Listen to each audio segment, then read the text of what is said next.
আসসালামু আলাইকুম প্রিয় শিক্ষার্থী, আমি শরীফুল স্যার রাজশাহী বিশ্ববিদ্যালয় থেকে রাষ্ট্রবিজ্ঞান বিভাগ থেকে অনার্স মাস্টার্স কমপ্লিট করেছি। আমি দীর্ঘ 10 বছর থেকে সাধারণ জ্ঞান পড়াই, আর বর্তমানে ইউনিক টিচিং মেথডে বাংলাদেশ ও বিশ্ব পরিচয় নবম দশম শ্রেণীর মেন্টর হিসেবে নিয়োজিত রয়েছি। প্রিয় শিক্ষার্থী, আপনাদের সবচেয়ে সমস্যা যে অধ্যায় সেটা হচ্ছে বাংলাদেশ ও বিশ্ব পরিচয়ের সৌরজগৎ ও ভূমণ্ডল। আমাদের বাংলাদেশ বিশ্ব পরিচয় নবম দশম শ্রেণীর সবচেয়ে জটিল এবং কঠিন অধ্যায় হচ্ছে সৌরজগৎ ও ভূমণ্ডল, এক কথা তৃতীয় চ্যাপ্টারের আমি ইতিপূর্বে একটা ক্লাস নিয়েছি। সেই ক্লাসে আপনাদের অসংখ্য সাড়া পেয়েছি, আপনাদের অসংখ্য ভালোবাসা পেয়েছি, আর এ কারণেই দ্বিতীয় ক্লাস নিতে আরও আগ্রহী হয়েছি, আরও ভালো লাগতেছে। আপনাদের উৎসাহ আমাদের ইউনিক টিচিং মেথডের আগামী দিনের পথ চলা। প্রিয় শিক্ষার্থী, সৌরজগৎ ও ভূমণ্ডল, এই যে আজকে দ্বিতীয় ক্লাস রয়েছে, এই ক্লাস করলে আপনি একেবারে অনেকটাই আপনি সৌরজগৎ ও ভূমণ্ডলে অনেকটাই আপনি শেষ করতে পারবেন। প্রথম ক্লাসের সাথে এই ক্লাস করলে আপনি অর্ধেকটা পুরোটাই শেষ করতে পারবেন। প্রিয় শিক্ষার্থী, আপনাদের জন্য এত সুন্দর করে আপনাদের শরীফুল স্যার স্লাইড তৈরি করে ক্লাস রেডি করছে, যেন আপনারা এই ক্লাস করার পর অন্য কিছু আপনাদের বইয়ে হাত দিতে না হয়। আর এতটুকু আপনাকে আমি সিউরিটি দিচ্ছি, আপনি যদি ক্লাসটা শেষ পর্যন্ত করেন তাহলে ইনশাল্লাহ আপনাদের শরীফুল স্যার সৌরজগৎ ও ভূমণ্ডলটাকে একবার আপনাকে পানি পানি পানি করে দিবে, এটুকু আপনি নিশ্চিত থাকতে পারেন। প্রিয় শিক্ষার্থী, তো আমরা আর বেশি কথা না বলে আমরা সরাসরি চলে যাই আমাদের ক্লাসে। আমাদের আজকের ক্লাসের যে আলোচনার বিষয় সেটা হচ্ছে আমাদের সৌরজগৎ ও ভূমণ্ডলের তৃতীয় অধ্যায়ের পার্ট 2, মানে আজকের ক্লাস আমাদের 2 নম্বর ক্লাস। এক নম্বর ক্লাস ইতিপূর্বে আমরা নিয়ে ফেলেছি। আমাদের আজকের যে আলোচ্য বিষয়গুলো রয়েছে আমরা দেখতেছি, আমাদের যে আলোচ্য বিষয় রয়েছে সেখানে আমরা প্রথমে যেটা রয়েছে পৃথিবীতে জীব বসবাসের কারণ, মানে এক কথায় পৃথিবীতে আমরা জীব কেন আমরা বসবাস করি সেটা কারণ, আমরা কিভাবে আমাদের ভূমণ্ডলটা তৈরি রয়েছে বা জীবজগৎটা টিকে রয়েছে, এই সম্পর্কে আজকে আমরা পড়ব। তারপরে মাই ডিয়ার স্টুডেন্ট, আমাদের মাথা রাখতে হবে, আমরা বলতেছি যে আমাদের রয়েছে ভূ অভ্যন্তরের গঠন। আমাদের যে ভূ অভ্যন্তরটা রয়েছে সেই ভূ অভ্যন্তরের গঠনটা কি? আমরা জানি ভূ অভ্যন্তরটা 3টি ভাগে বিভক্ত। একটি রয়েছে আমরা জানি প্রথমেই রয়েছে সেটা হচ্ছে আমরা জানি কেন্দ্রমণ্ডল। কি মণ্ডল বললাম? কেন্দ্রমণ্ডল। তারপর রয়েছে গুরুমণ্ডল। কি মণ্ডল? গুরুমণ্ডল। তারপর 3 নম্বর রয়েছে অশ্বমণ্ডল। কি মণ্ডল বললাম আমরা? অশ্বমণ্ডল। তাহলে আমরা বলছি ভূ অভ্যন্তরকে আমরা যদি প্রশ্ন করে কয়টি ভাগে ভাগ করেছি আমরা বলেছি 3টি ভাগে ভাগ করেছি। কয়টি? 3টি ভাগে ভাগ করেছি আমরা। তাহলে মাই ডিয়ার স্টুডেন্ট, আমাদের কিন্তু এগুলো কিন্তু আমাদের প্রশ্ন এমসিকিউ, এইভাবে কিন্তু আমাদের প্রশ্নগুলো আসে। আমাদের যে আলোচনা রয়েছে আমরা বিস্তারিত আলোচনায় দেখব যে কেন্দ্রমণ্ডল কাকে বলে, গুরুমণ্ডল কাকে বলে, অশ্বমণ্ডল কাকে বলে, আমরা কিন্তু দেখলেই কিন্তু বুঝতে পারবো প্রিয় শিক্ষার্থী। তারপরে রয়েছে আমরা বলছি বিশ্বের বিভিন্ন স্থানের সময়, আমরা বলতেছি বিশ্বের বিভিন্ন স্থানের সময় নির্ণয়ের পদ্ধতি। তারপরে রয়েছে আমরা বলতেছি অক্ষরেখা, নিরক্ষরেখা, দ্রাঘিমা রেখা, মূল মধ্যরেখা। তার মানে কি, আমাদের বিশ্বের বিভিন্ন দেশের সময় আমরা নির্ণয় করতে গেলে আমাদের প্রয়োজন কি? অক্ষরেখা, নিরক্ষরেখা, দ্রাঘিমা রেখা, মূল মধ্যরেখা, এগুলো সম্পর্কে আমাদের কি দরকার? একটা জ্ঞান দরকার। তাহলে বুঝতে পারছেন বা প্রিয় শিক্ষার্থী, আপনাদের জন্য কত সুন্দর করে আপনাদের শরীফুল স্যার আপনাদের কী কী বিষয় আলোচনা করবে আপনারা ইতিমধ্যে একটা ধারণা পেয়ে গেছেন। আপনারা আজকের আমাদের সবচেয়ে গুরুত্বপূর্ণ যে আলোচনাটা হবে সেটা হচ্ছে আমাদের এই যে আপনি দেখছেন যে একটা অক্ষাংশ দ্রাঘিমাংশ সম্পর্কে আপনাদের একটা গুরুত্বপূর্ণ সুন্দর করে বুঝিয়ে দেওয়ার দায়িত্ব হচ্ছে আমাদের। আর এই কারণে আপনাদের শরীফুল স্যার বিশ্বের একটা মানচিত্র নিয়েছে, সেই মানচিত্র থেকে কিভাবে আপনাদের অক্ষরেখা দ্রাঘিমারেখা কিভাবে কি বোঝাতে হয় সেই জিনিসটা দেখতে হবে। আজকের যে প্রথম আলোচনা রয়েছে সেই প্রথম আলোচনাটা আমাদের খুব বেশি গুরুত্বপূর্ণ না, এগুলো এক কথায় আমাদের যদি একবার বা দুইবার স্টুডেন্ট রিডিং পড়ে তাহলে আশা করা যায় পারবে, কিন্তু তারপরে আমাদের দায়িত্ব হচ্ছে যেন আমাদের স্টুডেন্ট একবার ক্লাস করলে তাকে যেন আর কোনো কিছু পড়া না লাগে, সেইভাবে আপনাদের কি করেছি আমরা নিয়োজিত করেছি। আমরা সেইভাবে আমাদের স্লাইডগুলো সেইভাবে আমরা ইউনিক টিচিং মেথডের পক্ষ থেকে ক্লাস নিই। তার মানে কি, আপনার জন্য যতটুকু প্রয়োজন ইউনিক টিচিং মেথড ততটুকু আয়োজন করেছে। আর আপনাদের শরীফুল স্যার তো সবসময় চেষ্টা করে আপনাদের জন্য সর্বোচ্চটুক দিয়ে বাংলাদেশ ও বিশ্ব পরিচয় ক্লাসটাকে একবারে পানি করার। তো যাই হোক, আমরা একটু আলোচনায় চলে যাই। আমরা কিন্তু আগে বলেছি প্রথমকার 15 থেকে 20 মিনিট যে আলোচনা, সে আলোচনাটা আপনাদের বই একবার আপনারা যদি আমি ক্লাস নিব, ক্লাস নেওয়ার পর রিডিং পড়লে আপনাদের হয়ে যাবে। আপনাদের 20 থেকে 25 মিনিটের পরে সবচেয়ে গুরুত্বপূর্ণ বিষয় রয়েছে। আপনারা পড়তে গেলে একবার মাথা খারাপ করে দেন অক্ষরেখা, দাগিমা রেখা, তারপর আমরা বলছি মূল মধ্যরেখা, এই অক্ষাংশ, দাগিমাংশ, এগুলো পড়তে যে আপনাদের একেবারে মাথায় একেবারে ধরে যায়। আপনাদের শরীফুল স্যার বিশ্ব মানচিত্র থেকে অক্ষাংশ কাকে বলে, দাগিমাংশ কাকে বলে, নিরক্ষরেখা কাকে বলে, মূল মধ্যরেখা কাকে বলে, বিষুব রেখা কাকে বলে, এগুলো একেবারে খুব সুন্দর করে আজকে বুঝিয়ে দেবে মানচিত্র থেকে। আর এ কারণে ক্লাসটা শেষ পর্যন্ত দেখতে হবে। আর অক্ষাংশ, দাগিমাংশ এগুলো আলোচনা থাকবে আমাদের প্রথম 20 থেকে 25 মিনিট পর, তাই সর্বশেষ পর্যন্ত আপনাদের ক্লাসটা দেখতে হবে। আমরা আমাদের ক্লাসের আলোচনায় চলে যাই। প্রিয় শিক্ষার্থী, আমরা বলতেছি আমাদের প্রথমে রয়েছে, আমরা বলতেছি যে এই পৃথিবীতে জীব বসবাসের কারণ কি। আমরা দেখেছি সৌরজগতের মোট গ্রহ রয়েছে কয়টা? 8টা। কয়টা বললাম? 8টা। যদি প্রশ্ন করা হয় সৌরজগতের মোট গ্রহ কয়টা? 8টা। এই 8টা গ্রহের মধ্যে বাকি 7টাতে কেন জীব বসবাস করতে পারলো না? কেন এই পৃথিবীতে শুধুমাত্র জীব বসবাস করতে পারে? সেটাই আমাদের আজকের আলোচনার বিষয়। প্রিয় শিক্ষার্থী, আমরা প্রথমেই বলতেছি যে আমাদের পৃথিবীর চারদিক নানা প্রকার গ্যাসীয় উপাদান দ্বারা বেষ্টিত। মানে কি, নানা ধরনের বিভিন্ন ধরনের কি রয়েছে? গ্যাস রয়েছে, বিভিন্ন ধরনের গ্যাস রয়েছে। আমরা জানি অদৃশ্য এই গ্যাসীয় আবরণ, কি বললাম? অদৃশ্য এই গ্যাসীয় আবরণ আমরা জানি যা পৃথিবীকে বেষ্টন করে রয়েছে, আর তাকেই আমরা কি বলছি? বায়ুমণ্ডল বলছি। কি বলছি প্রিয় শিক্ষার্থী? বায়ুমণ্ডল বলছি। এইখানে কিন্তু একটা ক নম্বর প্রশ্ন আপনার জন্য আসার জন্য রেডি হয়ে আছে। প্রশ্ন করবে আপনাকে যে এক কথায় বায়ুমণ্ডল বলতে কি বুঝো? বায়ুমণ্ডল বলতে কি বুঝো? ক নাম্বার প্রশ্ন খুবই খুবই খুবই গুরুত্বপূর্ণ, খুবই খুবই গুরুত্বপূর্ণ। ক নাম্বার আপনার প্রশ্ন করবে বায়ুমণ্ডল বলতে কি বুঝো? আপনাকে অবশ্যই এটা আনসার করতে হবে। আমরা যদি বলি, প্রশ্ন যদি করে আপনাকে বায়ুমণ্ডল বলতে কি বুঝো, মানে কি আপনার একটা ক নাম্বার প্রশ্ন কমন, মানে 1 নাম্বার কমন আপনার। কিন্তু এই 1 নাম্বারটা কমনের জন্য আপনাকে যদি বলা হয় যে বায়ুমণ্ডল বলতে কি বুঝো, তাহলে আপনারা কি বুঝেন বলেন? আমরা জানি যে পৃথিবীর চারদিক নানা প্রকার গ্যাসীয় উপাদান বেষ্টিত। অদৃশ্য এই গ্যাসীয় আবরণ যা পৃথিবীকে বেষ্টন করে আছে তাকেই বায়ুমণ্ডল বলে। তাকেই কি বললাম আমরা? বায়ুমণ্ডল বলছি। তাহলে আমাদের এই জিনিসটা কিন্তু আপনাদের জন্য অত্যন্ত গুরুত্বপূর্ণ মাই ডিয়ার স্টুডেন্ট। এই জিনিসটা কিন্তু আমাদের মাথায় রাখতে হবে। আমরা বলছি কি, পৃথিবীর চারদিক নানা প্রকার গ্যাসীয় উপাদান বেষ্টিত। এই অদৃশ্য এই গ্যাসীয় আবরণ যা পৃথিবীকে বেষ্টন করে আছে তাকেই বলছি আমরা বায়ুমণ্ডল। তাহলে ক নম্বর প্রশ্ন থেকে আমাদের আর কোনো সমস্যা নেই। যদি আপনার আমাকে বলে যে এক কথায় বায়ুমণ্ডল কাকে বলে, তাহলে আমরা কিন্তু অ্যান্সার করতে পারছি। তারপরে আমরা একটু আলোচনা যাই। আমরা বলছি পৃথিবীর মধ্যাকর্ষণ শক্তির আকর্ষণে বায়ুমণ্ডল ভূপৃষ্ঠের সঙ্গে লেপ্টে আছে আর পৃথিবীর সঙ্গে কি হচ্ছে?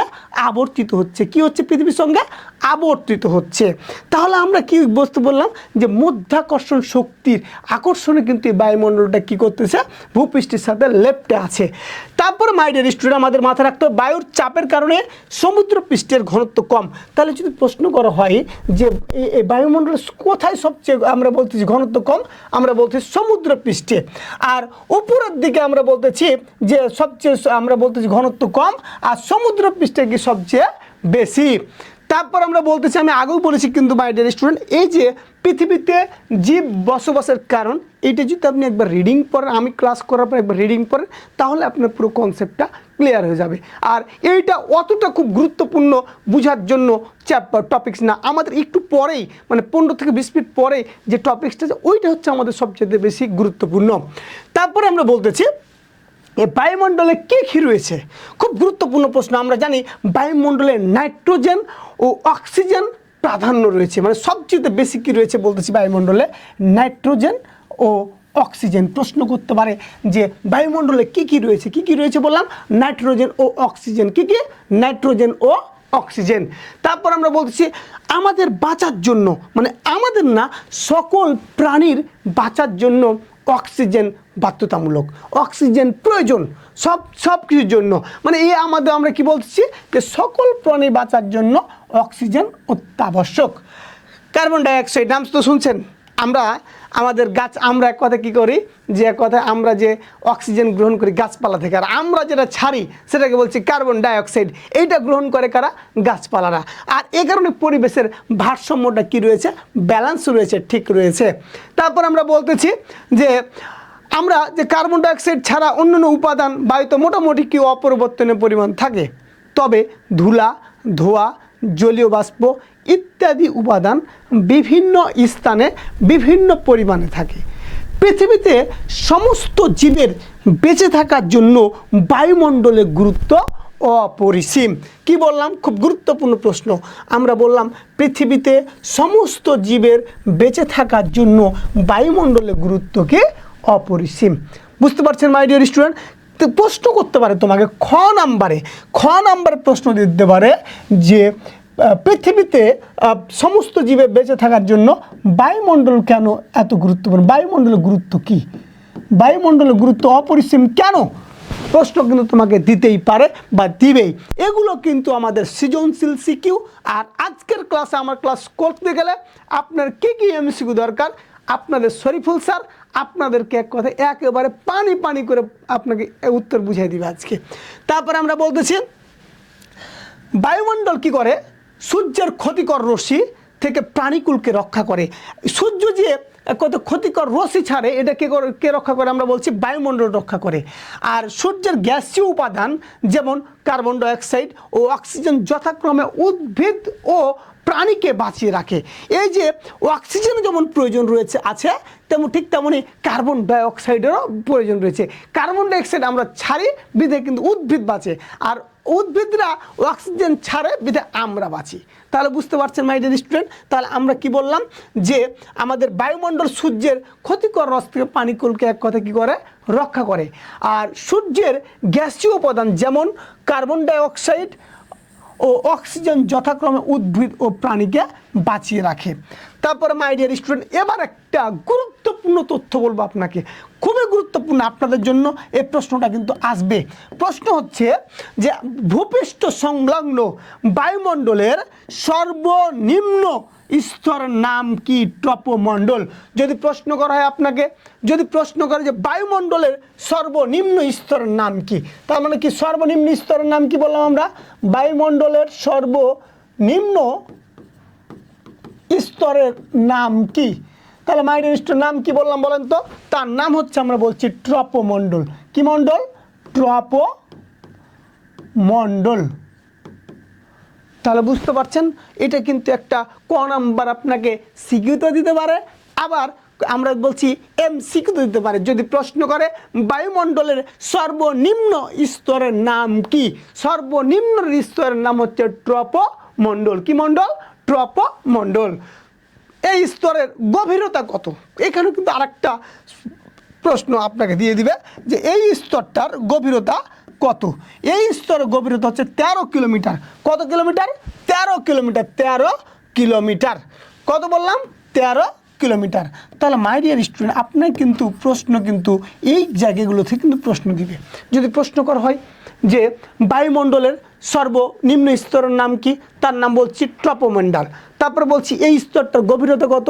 13 কিলোমিটার। তাহলে দুইটা কিন্তু আপনি এমসিকিউ ক নাম্বার জ্ঞানমূলক, বা দুইটা আপনি এক কথায় সিকিউ এবং এক কথায় দুইটা এমসিকিউ এখান থেকে আপনি উত্তর করতে পারছেন। তারপরে প্রিয় শিক্ষার্থী আমাদের আর কি কি রয়েছে এই পৃথিবীতে জীব বসবাসের কারণ?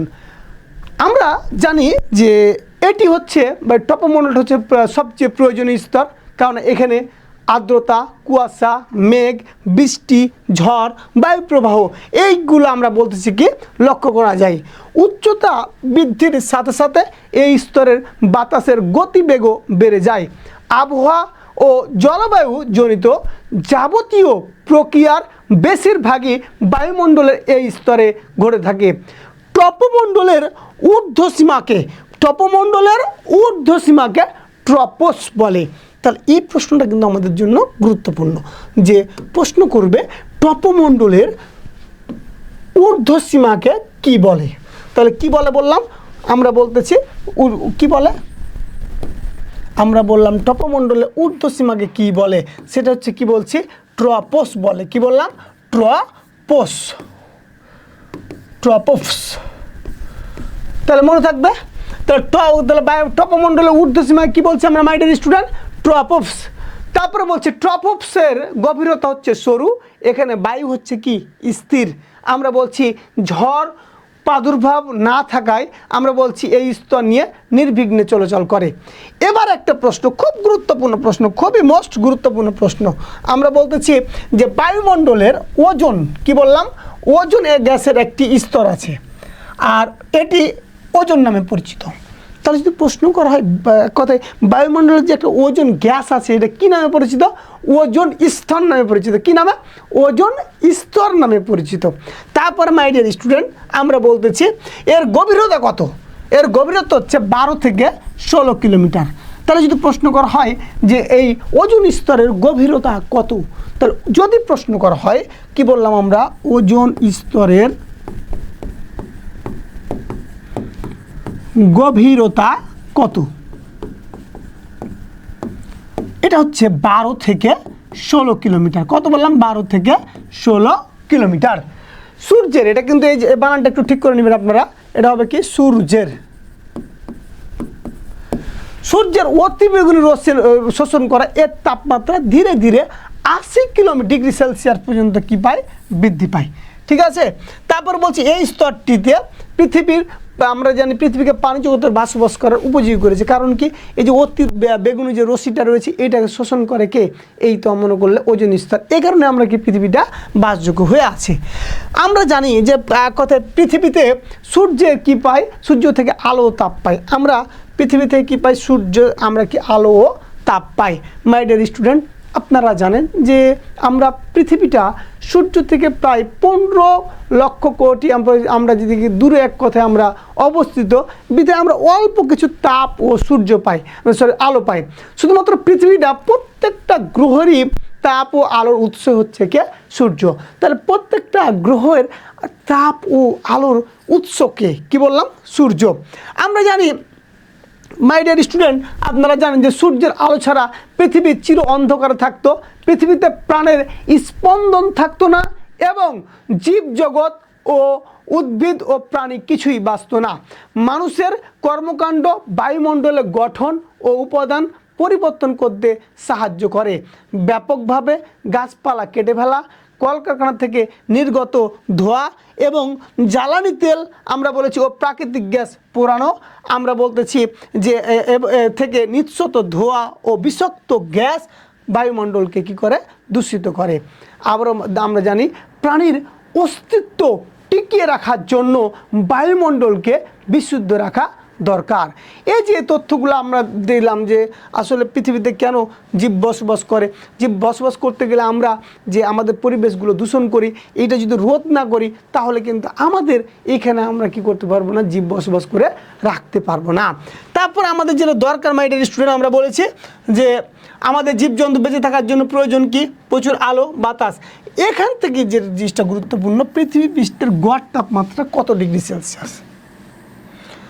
তাহলে যদি প্রশ্ন করা হয় পৃথিবীর গড় তাপমাত্রা কত ডিগ্রি সেলসিয়াস, তার কত ডিগ্রি বলেন তো, আমরা বললাম 13.90 ডিগ্রি সেলসিয়াস। তাহলে বুঝতে পারছেন মাই ডিয়ার স্টুডেন্ট যে যদি প্রশ্ন করা হয় যে পৃথিবী পৃষ্ঠের গড় তাপমাত্রা কত, সেটা হচ্ছে 13.90 ডিগ্রি কি সেলসিয়াস। তারপর আমরা বলতেছি ভূত্বকে রয়েছে প্রয়োজনীয় পানি, সূর্য থেকে যে তাপ ও আলো পৌঁছে তা জীবজগতের জন্য সহনীয়, আর এই কারণে আমরা বলছি কি পৃথিবীতে জীবজন্তু বসবাস করতে পারে। তাহলে মাই ডিয়ার স্টুডেন্ট, মানে একই কথা, সহজ কথা, বাংলা কথা আমি তো আগেই বলেছি, প্রথমকার 10-15 মিনিট আমাদের অতটা গুরুত্বপূর্ণ না। এটা যদি আপনি রিডিং পড়েন তাহলে আরও মানে একবার আমি বললাম, তারপর আপনি যদি রিডিং পড়েন তাহলে ইনশাল্লাহ আপনি এটা ক্যাপচার করতে পারেন। এটা তো অত ঝামেলাপূর্ণ আমাদের কোনো কিছু নাই। আমাদের ঝামেলা চলবে একটু পরে। আমরা বলেছি না একটু পরে আমাদের যে ঝামেলা রয়েছে ওইটা আমাদেরকে কী করতে হবে, কমপ্লিট করতে হবে এবং সহজভাবে আপনাদের শরীফুল স্যার বুঝিয়ে দিবে। আর এটা বুঝতে চাইলে অবশ্যই আমাদের ক্লাসটা শেষ পর্যন্ত করতে হবে। মাই ডিয়ার স্টুডেন্ট, আমরা বলছি যে পৃথিবীতে কেন জীব বৈচিত্র্য বসবাস করে আপনারা বুঝতে পারেন। বায়ুমণ্ডল রয়েছে, আমাদের যে অতি বেগুনি রশ্মি রয়েছে সেটা শোষণ করার জন্য ওজোন স্তর রয়েছে। আবার বলতেছি কি যে আমরা যে অক্সিজেন ছাড়ি, আবার আমরা বলতেছি যে আমরা কার্বন ডাইঅক্সাইড ছাড়ি, অক্সিজেন গ্রহণ করি। উদ্ভিদ এবং জীব বাঁচানোর জন্য এগুলো প্রয়োজন রয়েছে। এক কথা কি, সূর্য থেকে আলো তাপ পাই আমরা, সব মিলিয়ে কি করি, এই কারণে আমাদের পৃথিবীটা কি জীব বৈচিত্র্য টিকে রয়েছে। আপনারা দেখলেন। এরপরে আমাদের যে আলোচনা, আমরা চলে যাই ভূ অভ্যন্তরের গঠন। এই ভূ অভ্যন্তরের গঠনটা অত্যন্ত গুরুত্বপূর্ণ আমাদের জন্য, আমাদের ক্লাসের জন্য। আমরা জানি প্রিয় শিক্ষার্থী, পৃথিবীর অভ্যন্তরীণ গঠন ও বিভিন্ন স্তরের বিন্যাস সম্পর্কে সঠিক তথ্য সংগ্রহ করা খুবই কঠিন, খুবই কঠিন।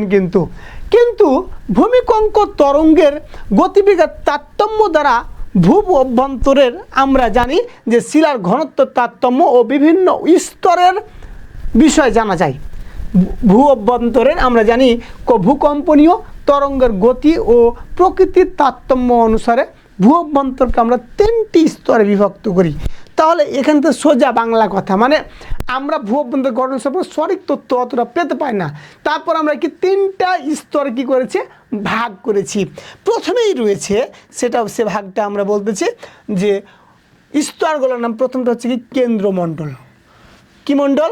কেন্দ্রমণ্ডল। তার প্রশ্ন কিন্তু তোমাকে এমসিকিউ করবে ক নাম্বারে, যে ভূ অভ্যন্তরকে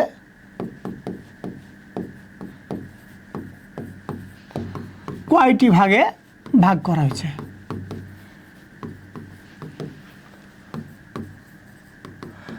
আপনাদের শরীফুল স্যার যখন আপনাদের এমসিকিউ ক্লাস নেবে এই অধ্যায়, তখন কিন্তু দেখতে পাবেন এগুলো কিন্তু অনেক সুন্দর করে আপনাদের শরীফুল স্যার কি স্লাইড তৈরি করে। এবার তৃতীয় অধ্যায়ে আমি 100টা এমসিকিউ দিব, একেবারে সবচাইতে গুরুত্বপূর্ণ 100টা এমসিকিউ দিয়ে পুরো তৃতীয় অধ্যায় আপনাদের কী করে দেবো, শেষ করে দেবো, যেন আপনাদের কোনো ধরনের কোনো সমস্যা না থাকে। এটুকু আপনাদের সিওরিটি দিব প্রিয় শিক্ষার্থী। তারপর আমরা তাহলে যদি প্রশ্ন করে ভূ অভ্যন্তরকে কয়টি, আমরা জানি এক কথায় ভূ অভ্যন্তর গঠনকে কয়টি ভাগে ভাগ করা যায়, 3টি। কয়টি বললাম? 3টি। তারপরে আমরা বলতেছি কি কি, 1 নম্বরে বলছি কেন্দ্রমণ্ডল, 2 নম্বরে বলতেছি গুরুমণ্ডল, 3 নম্বর হচ্ছে কি অশ্বমণ্ডল। তাহলে কি কি বললাম? কেন্দ্রমণ্ডল, গুরুমণ্ডল, আর 3 নম্বরে কি বললাম? অশ্বমণ্ডল। কি নাম্বার বললাম? 3 নম্বরে অশ্বমণ্ডল।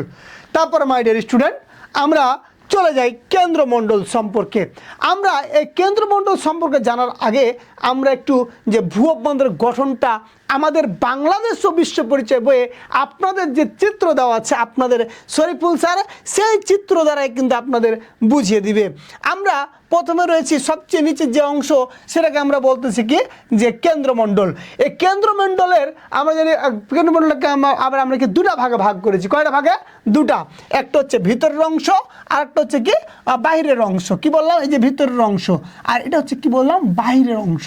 তাহলে আমরা কি বললাম? কেন্দ্রমণ্ডলটা কি বললাম? আমরা 2টা ভাগে ভাগ করলাম। তারপর আমরা বলতেছি যে তারপরে যে এক কথা আমরা বলছি ভূমণ্ডল, সেটা হচ্ছে কি অশ্বমণ্ডল। অশ্বমণ্ডলটাকে যে দেখেন, অশ্বমণ্ডলটার যার এক আয়তন হচ্ছে 2885 কিলোমিটার। কত বললাম? 2885 কিলোমিটার। তারপর আমরা বলতেছি সর্বশ্রেষ্ঠ হচ্ছে আমরা বলতেছি আমাদের যে কেন্দ্রমণ্ডল। তারপর বলছি কি আমরা যে আমাদের যে দেখেন আপনারা কেন্দ্রমণ্ডল, গুরুমণ্ডল, তারপর হচ্ছে কি অশ্বমণ্ডল। তাহলে আমরা বলছি গুরুমণ্ডলের এটা হচ্ছে 2885 কিলোমিটার, আর সর্বশেষ যেটা রয়েছে সেটা হচ্ছে কি আমাদের অশ্বমণ্ডল। এখানে রয়েছে কি 64 কিলোমিটার। কত কিলোমিটার? 64 কিলোমিটার। এই হচ্ছে আপনাদের ভূ অভ্যন্তর গঠনটা সম্পর্কে আমরা একটু আলোচনায় সুন্দর করে আপনাদের আলোচনায় আমরা চলে যাব। আমরা বলতেছি প্রথমে রয়েছে কেন্দ্রমণ্ডল। কি মণ্ডল রয়েছে? কেন্দ্রমণ্ডল। কেন্দ্রমণ্ডল থেকে আমরা বলছি যে আমাদের পৃথিবী কেমন বলেন তো মাই ডিয়ার স্টুডেন্ট, আমাদের পৃথিবী কেমন? কি বিশাল বড়, লম্বা, গোল নাকি বলেন? আমরা জানি আমাদের পৃথিবী হচ্ছে গোলাকার। কি বললাম? পৃথিবী হচ্ছে গোলাকার। আর পৃথিবীর ব্যাসার্ধ হচ্ছে প্রায় কত কিলোমিটার বলেন তো? পৃথিবীর ব্যাসার্ধ হচ্ছে ৬৩৭১ কিলোমিটার। তাহলে যদি প্রশ্ন করে গোলাকার পৃথিবীর ব্যাসার্ধ কত? ৬৩৭১ কিলোমিটার। কত বললাম? ৬৩৭১ কিলোমিটার। তারপরে আমাদের মাথায় রাখতে হবে, আমরা বলতেছি যে আমরা বলছি পৃথিবীর কেন্দ্রের চারদিকে প্রায় ৩,৪৮৬ কিলোমিটার ব্যাসার্ধের গোলক রয়েছে। আর সেই গোলকটির নাম হচ্ছে কেন্দ্রমণ্ডল। তাহলে আপনাকে যদি প্রশ্ন করে ক নাম্বারে আপনাদের যে কেন্দ্রমণ্ডল কাকে বলে, কি বললাম? কেন্দ্রমণ্ডল কাকে বলে? তাহলে আমরা কি বলতে পারি? পৃথিবীর কেন্দ্রের চারদিকে প্রায় ৩,৪৮৬ কিলোমিটার ব্যাসার্ধের গোলক রয়েছে। সেই গোলকটিকে কি বলছি আমরা? কেন্দ্রমণ্ডল বলছি। কি মণ্ডল বলছি? কেন্দ্রমণ্ডল বলছি। তাহলে এখানে ক নম্বর কিন্তু একটা প্রশ্ন দিতেই পারে আপনাকে যে কেন্দ্রমণ্ডল কাকে বলে। আর এখানে এমসিকিউ যদি প্রশ্ন দেয় যে পৃথিবী কেমন, কি বললাম? গোলাকার বা গোলকের মতো। তারপরে বলছি এর ব্যাসার্ধ কত? এর ব্যাসার্ধ হচ্ছে ৬৩৭১ কিলোমিটার। তারপর আমরা যদি বলি যে পৃথিবীর কেন্দ্রের চারদিকে প্রায় আমরা বলছি কি ৩,৪৮৬ কিলোমিটার ব্যাসার্ধের যে গোলক রয়েছে, সেই গোলকটির নাম কি বলছি আমরা? কেন্দ্রমণ্ডল। তারপর আমরা বলছি এই কেন্দ্রমণ্ডলটা কি দ্বারা গঠিত, কিভাবে গঠিত হয়েছে? আমরা জানি কেন্দ্রমণ্ডল হচ্ছে লোহা, তারপরে কি নিকেল, তামা, সীসা প্রভৃতি কঠিন ও ভারী পদার্থ দ্বারা গঠিত। তাহলে যদি প্রশ্ন করা হয় মাই ডিয়ার স্টুডেন্ট যে কেন্দ্রমণ্ডল কি কি দ্বারা গঠিত? লোহা, তামা, নিকেল, সীসা এই দ্বারাও আমরা বলছি প্রভৃতি কঠিন ও ভারী পদার্থ দ্বারা গঠিত। এই স্তরে আমরা বলছি যে এই স্তরে নিকেল ও লোহার পরিমাণ বেশি থাকে এই স্তরটিকে সংক্ষেপে নাইফে বলে। কি বলে? নাইফে। তাই যদি প্রশ্ন করা হয় যে কেন্দ্রমণ্ডলকে কেন নাইফে বলে, আমরা বলতেছি এই স্তরে নিকেল ও লোহা বেশি থাকার পরিমাণে আমরা এই স্তরটিকে কি বলছি? নাইফে বলছি। তারপরে বলতেছি এটি পানি অপেক্ষা 10-12 গুণ। কত বললাম? এটি পানি অপেক্ষা 10-12 গুণ এবং পৃথিবীর অন্যান্য অংশের অপেক্ষা 3 গুণ অধিক ঘন। তাহলে আমরা বলছি পানি অপেক্ষা কত? 10 থেকে 12 গুণ এবং পৃথিবীর অন্যান্য অংশ থেকে কত? 3 গুণ। এক কথায় কি বলছি? ভারী। তারপর আমরা বলছি মাই ডিয়ার স্টুডেন্ট, আমরা বলতেছি যে কিন্তু প্রচণ্ড তাপ ও চাপে এটি সম্ভবত কঠিন অবস্থায় নেই। তারপর আমরা বলতেছি যে ভূকম্পন তরঙ্গ থেকে বোঝা যায় কেন্দ্রমণ্ডল 2টি অংশে বিভক্ত। তাহলে আমরা বলছি কেন্দ্রমণ্ডল কয়টা অংশে বিভক্ত? 2টা। একটা হচ্ছে বাইরের অংশ এবং একটা হচ্ছে কি ভিতরের অংশ। তাহলে যদি প্রশ্ন করা হয় মাই ডিয়ার স্টুডেন্ট কেন্দ্রমণ্ডল কয়টা অংশে বিভক্ত? কেন্দ্রমণ্ডল 2টি অংশে বিভক্ত। একটি হচ্ছে বাইরের অংশ, আরেকটি হচ্ছে কি ভিতরের অংশ। বাইরের অংশ তরল এবং ভিতরের অংশ কি কঠিন অবস্থায় রয়েছে। তাহলে যদি প্রশ্ন করা হয় যে কেন্দ্রমণ্ডলের বাইরের অংশ কেমন? বাইরের অংশ হচ্ছে কি তরল। বাইরের অংশ হচ্ছে কি তরল। আর ভিতরের অংশ কি অবস্থায় রয়েছে? বলছি কঠিন অবস্থায় রয়েছে। কি অবস্থায়? কঠিন অবস্থায় রয়েছে। তারপরে বলছি কেন্দ্রমণ্ডলের বাইরের অংশের বিস্তৃতি পাই কেন্দ্রমণ্ডলের বাইরের অংশের বিস্তৃতি পায় 2270 কিলোমিটার আর ভিতরের অংশটা প্রায় 1216 কিলোমিটার। তাহলে মাই ডিয়ার স্টুডেন্ট আপনাকে কিন্তু মাথা রাখতে হবে, আমরা বললাম কি কেন্দ্রমণ্ডল থেকে আমাদের কি কি প্রয়োজন বা কি কি আমাদের দরকার। আমরা আবারও বলতেছি, আমরা বলছি পৃথিবীর প্রায় ব্যাসার্ধ হচ্ছে 6371 কিলোমিটার পেলাম। এটা আমরা বলতেছি যে পৃথিবীর কেন্দ্রের চারদিকে প্রায় 3486 কিলোমিটার ব্যাসার্ধের গোলক রয়েছে। এই গোলকটির নাম হচ্ছে কি কেন্দ্রমণ্ডল।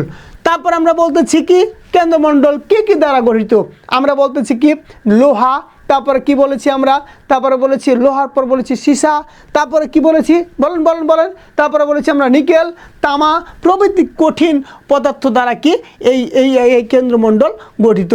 আবার বলতেছি কেন্দ্রমণ্ডলে আমরা বলতেছি লোহা ও নিকেলের পরিমাণ বেশি থাকা একে কি বলা হয়, নাইফে বলা হয়।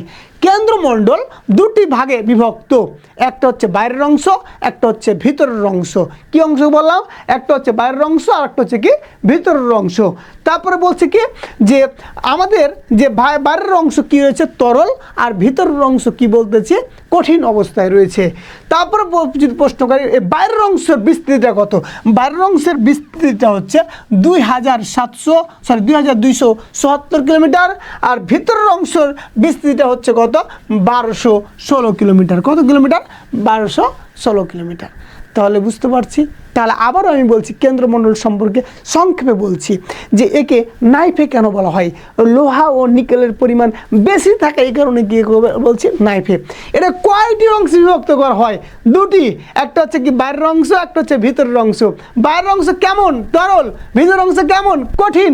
আমরা বলছি বাইরের অংশের পরিমাণ কত বিস্তৃতি 2270 কিলোমিটার, ভিতরের অংশ কত 1216 কিলোমিটার। তাহলে বুঝতে পারছেন প্রিয় শিক্ষার্থী, আপনাদের শরীফুল স্যার কত সুন্দর করে আপনাদের জন্য সাজিয়ে রেখেছে সব কিছু স্লাইডের মাধ্যমে, এবং এই ক্লাস করার পর আপনাকে কোনো ধরনের কোনো বই ব্যবহার করতে হবে না, কারণ পুরো বইটাই স্লাইড আকারে আপনাদের শরীফুল স্যার আপনাদের ক্লাসে উপস্থাপন করেছে। এবং এরপরে আমাদের সবচেয়ে গুরুত্বপূর্ণ আলোচনা যখন অক্ষাংশ, দ্রাঘিমাংশ, মূল মধ্যরেখা এইগুলোর জন্য আমি একটা বিস্তারিত চ্যাপ্টার রেখেছি, বিস্তারিত আলোচনা রেখেছি। একটু পরে আপনাদের আগেও বলেছি যে 15 থেকে 20 মিনিট পর যে আলোচনাটা হবে সেই আলোচনাটা সবচেয়ে গুরুত্বপূর্ণ। যাই হোক, আমরা চলে যাই আমাদের কেন্দ্রমণ্ডলের পর। এরপর আমাদের যে আলোচনা সেটা হচ্ছে গুরুমণ্ডল। কি মণ্ডল বললাম, গুরুমণ্ডল। তাহলে গুরুমণ্ডলটা কি, আমরা বলতেছি যে কেন্দ্রমণ্ডলের উপর থেকে, কি বললাম কেন্দ্রমণ্ডলের উপর থেকে, আমরা বলেছি যে কেন্দ্রমণ্ডলের উপর থেকে চতুর্দিকে প্রায় 2800 কিলোমিটার পর্যন্ত বিস্তৃত অংশটিকে কি বলা হয়, আমরা বলতেছি গুরুমণ্ডল। তাহলে গুরুমণ্ডলের আমরা বলতেছি কেন্দ্রমণ্ডল উপরে কতদূর, উপরে হচ্ছে 2885 কিলোমিটার পর্যন্ত। এটা সিলিকন, ম্যাগনেসিয়াম প্রভৃতি ভারী ধাতুর সংমিশ্রণে এই মণ্ডলটি গঠিত। এর উপরিভাগে 1400 কত বললাম 1488 কিলোমিটার এবং স্তরে ব্যাসাল্ট জাতীয় উপাদান দ্বারা গঠিত বলে একে ব্যাসাল্ট অঞ্চল বলা হয়। তাহলে ব্যাসাল্ট অঞ্চল কোন স্তরকে বলা হয়, গুরুমণ্ডলকে বলা হয়। কোন স্তরকে বলছে, গুরুমণ্ডলকে। তারপর মাই ডিয়ার স্টুডেন্ট, সিলিকন ও ম্যাগনেসিয়াম দ্বারা গঠিত অঞ্চিত, আমরা বললাম কি, আমরা বলছি যে সিলিকন ও ম্যাগনেসিয়াম দ্বারা মণ্ডলটি গঠিত বলে একে সীমা বলা হয়। তাহলে যদি প্রশ্ন করা হয় কোন অঞ্চলটাকে সীমা বলা হয়, কোন অঞ্চলটাকে বলছি, গুরুমণ্ডলকে। কোন অঞ্চলকে, গুরুমণ্ডলকে। তারপরে মাই ডিয়ার স্টুডেন্ট, আমরা বলতেছি গুরুমণ্ডলের পর সেটা হচ্ছে অশ্বমণ্ডল। নাম শুনছেন আপনারা, নাম শুনছেন কি আপনারা, অশ্বমণ্ডল নাম শুনছেন আপনারা, শুনছেন আপনারা এর আগে আপনাদের শরীফুল স্যার শুনাইছে যে ভূ বন্দরের 3টি ভাগে গঠিত। একটা প্রথমে রয়েছে কেন্দ্রমণ্ডল, তারপরে কি রয়েছে গুরুমণ্ডল, আর সর্বশেষ রয়েছে অশ্বমণ্ডল। কি মণ্ডল, অশ্বমণ্ডল।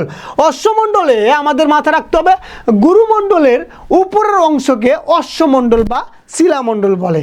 তাহলে কি বললাম, কেন্দ্রমণ্ডলের উপর অংশকে বললাম গুরুমণ্ডল, আর গুরুমণ্ডলের উপর অংশ কি বলছি আমরা, অশ্বমণ্ডল। তাহলে এটা তো সহজ কথা, আমরা বললাম কি গুরুমণ্ডলের উপরের অংশকে অশ্বমণ্ডল বা শিলামণ্ডল বলা হয়। এটি নানা প্রকার শিলা ও খনিজ দ্বারা গঠিত। তাহলে এটি কি দ্বারা গঠিত বলছি, নানা ধরনের শিলা ও খনিজ দ্বারা কি গঠিত। তারপরে মাই ডিয়ার স্টুডেন্ট, আমাদের মাথা রাখতে হবে, আমরা বলতেছি এর গভীরতা সম্পর্কে আমরা বলেছি যে যথেষ্ট মতবাদ রয়েছে। আর এর গভীরতার স্থান হচ্ছে বিশেষ করে ধরা হয় কি যে 30 থেকে 64 কিলোমিটার। তা আমরা সর্বোচ্চ ধরতে পারি কত বললাম, 64 কিলোমিটার। এই স্তরটা কী দ্বারা গঠিত? এই স্তরটাতে আমরা জানি অক্সিজেন রয়েছে, আমরা জানি সিলিকন রয়েছে, আমরা জানি কি রয়েছে, ক্যালসিয়াম রয়েছে, সোডিয়াম রয়েছে, আর লোহা রয়েছে, এগুলো রয়েছে। আর তারপর আমরা বলতেছি উল্লেখযোগ্য এই স্তরে সিলিকন ও অ্যালুমিনিয়ামের পরিমাণ বেশি, তাই একে বলা হয় শিয়াল। কি বলা হয়? শিয়াল। শিয়াল মামা, শিয়াল মামা, শিয়াল মামা, শিয়াল মামা আছে না? এই শিয়াল বলা হয় কোন স্তরকে? সেটা বলছি অশ্বমণ্ডলকে বলা হয়। কেন বলা হয়? সিলিকন ও অ্যালুমিনিয়ামের পরিমাণ সব থেকে বেশি, এ কারণে একে বলা হয় কি? শিয়াল। কি বলা হয়? শিয়াল। তারপরে প্রিয় শিক্ষার্থী, আমরা বলতেছি অশ্বমণ্ডলের অংশকে, উপরের অংশকে ভূত্বক বলে এবং নিম্ন ভাগকে বলা হয়, আমরা বলতেছি ভূত্বকের নিম্ন ভাগ। আমরা ভূত্বকই পৃথিবীর কঠিন বহিরাবন। এর গভীরতা কত? এর গভীরতা হচ্ছে 5 কিলোমিটার। কত কিলোমিটার? 5 কিলোমিটার থেকে 40 কিলোমিটার পর্যন্ত। তবে এর গড় গভীরতা হচ্ছে কত? 17 কিলোমিটার। তাহলে আমরা বলছি এটার গড় গভীরতা কত বললাম? 17 কিলোমিটার। কত কিলোমিটার? 17 কিলোমিটার।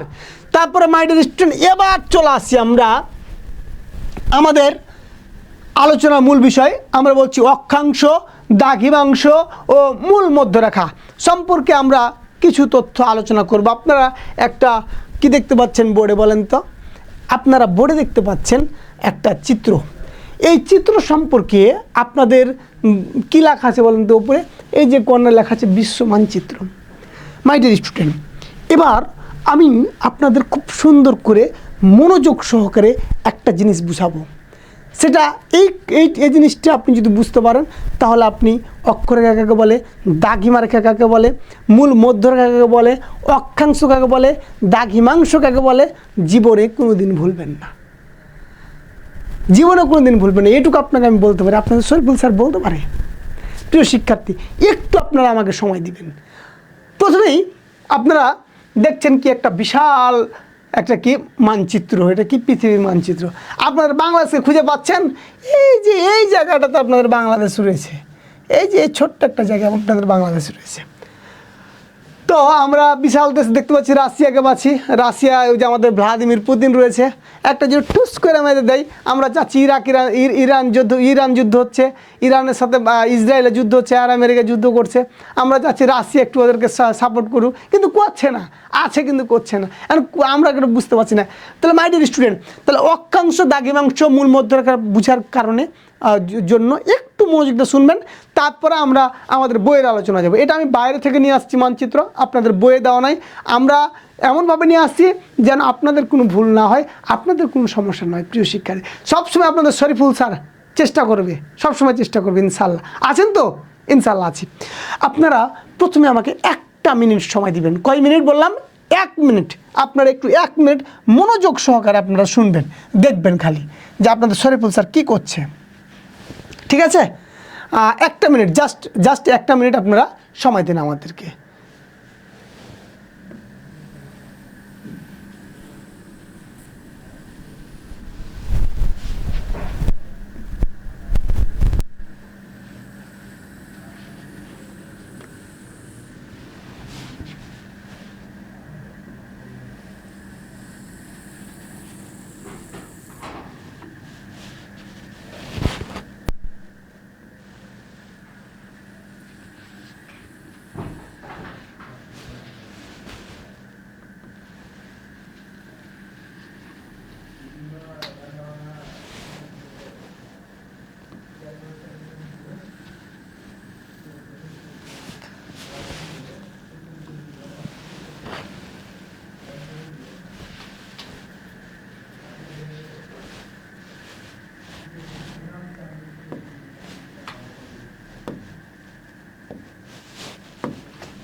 আপনারা কয় মিনিট বলেছি? 1 মিনিট খালি সময় দেবেন আপনারা আমাকে।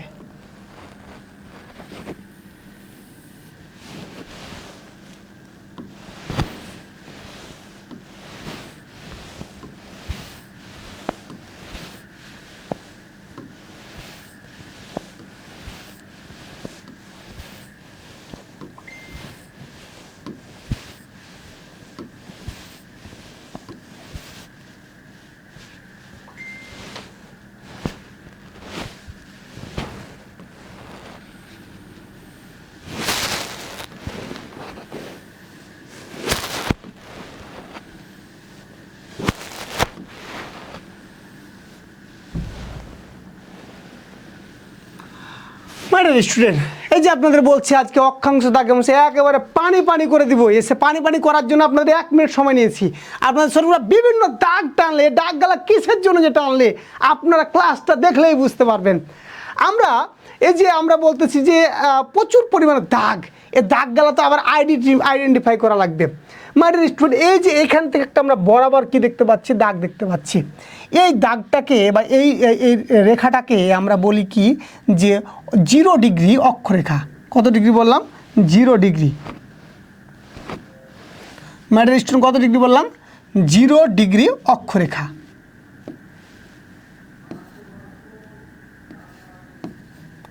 জিরো ডিগ্রি অক্ষরেখা, ঠিক আছে।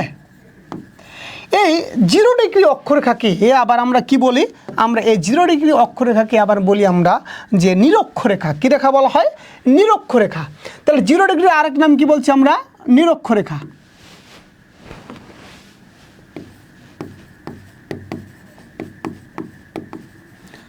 আবার আমরা বলছি প্রিয় শিক্ষার্থী, আমরা বলতেছি এই নিরক্ষরেখার আরেক নাম বলছি আমরা বিষুব রেখা।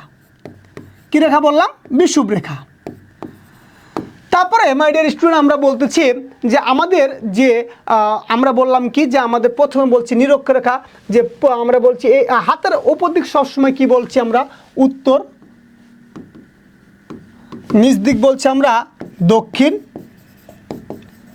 আর আমরা বলতেছি হাতের বাম দিক বলছি আমরা পূর্ব।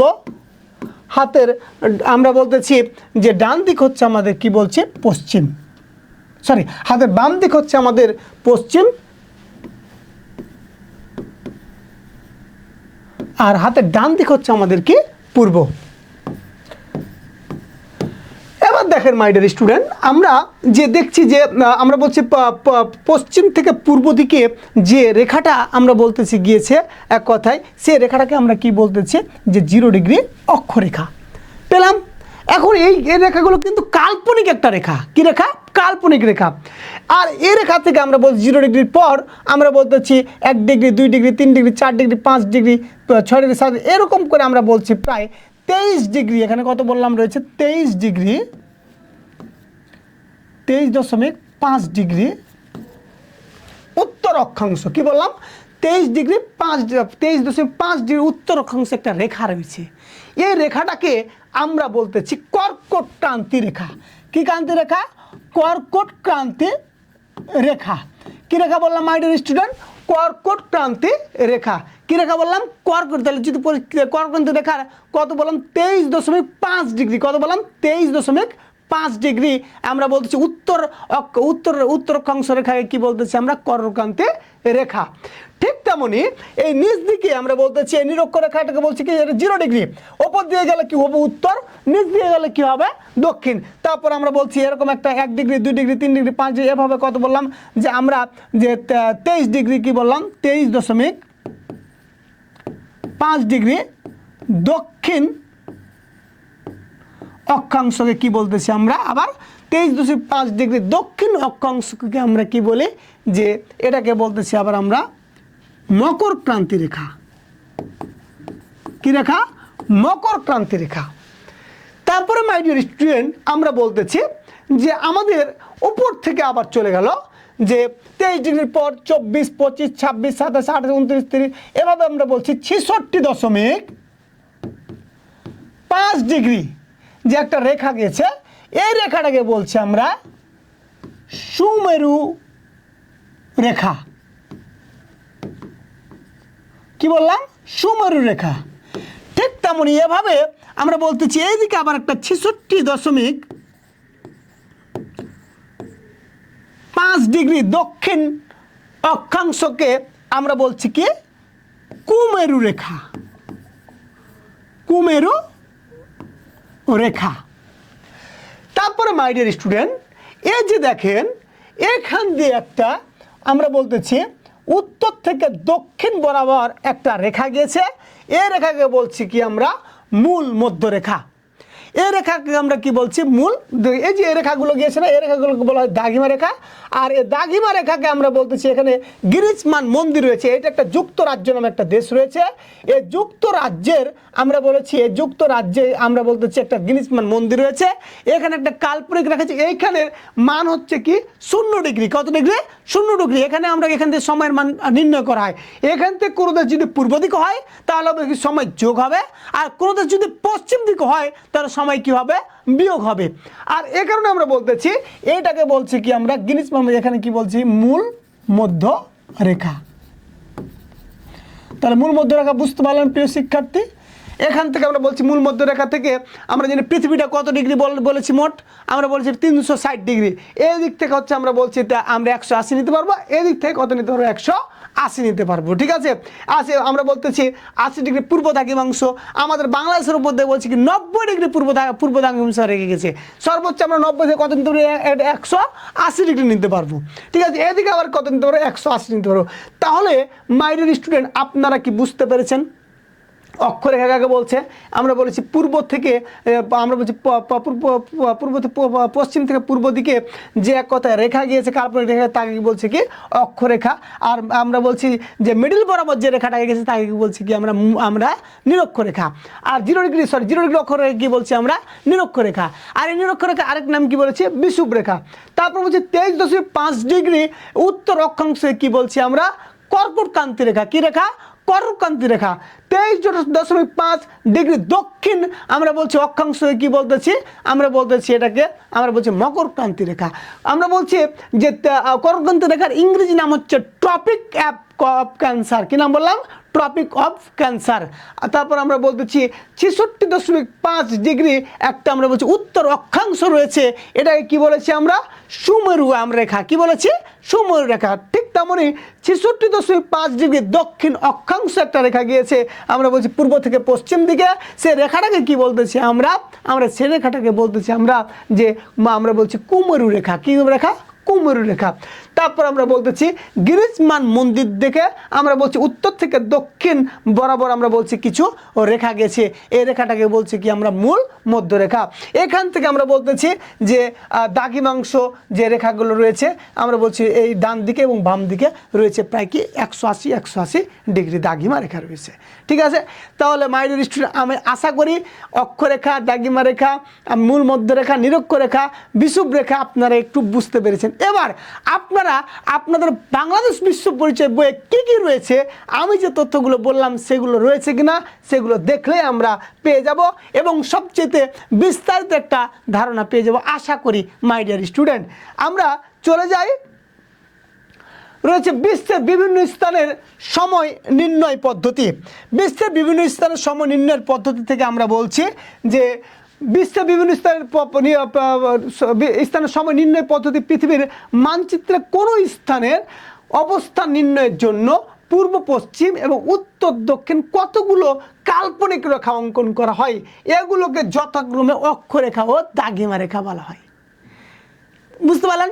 পূর্ব থেকে পশ্চিম যেটা গেছে সেটাকে বলছি আমরা অক্ষরেখা, আর উত্তর থেকে দক্ষিণে যে রেখাগুলো গেছে সেগুলোকে বলছি আমরা দ্রাঘিমা রেখা। এই যে এখানে আপনারা দেখলে বুঝতে পারবেন বিশ্বের বিভিন্ন স্থানে সময় নির্ণয় পদ্ধতি পৃথিবীর মানচিত্রে কোন স্থানে অবস্থান নির্ণয়ের জন্য পূর্ব পশ্চিমে এবং উত্তর দক্ষিণে কতগুলো কাল্পনিক রেখা অঙ্কন করা হয়, এগুলোকে যথাক্রমে কি বলতেছি আমরা?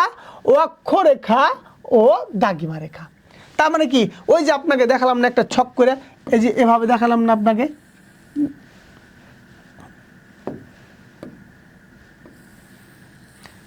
এই যে ছক করে আপনাকে দেখালাম না এভাবে, আমরা এই যে দেখালাম এভাবে,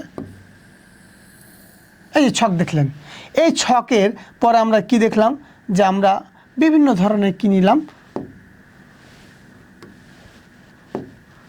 আমরা রেখা নিয়েছি, রেখা নিয়েছি না?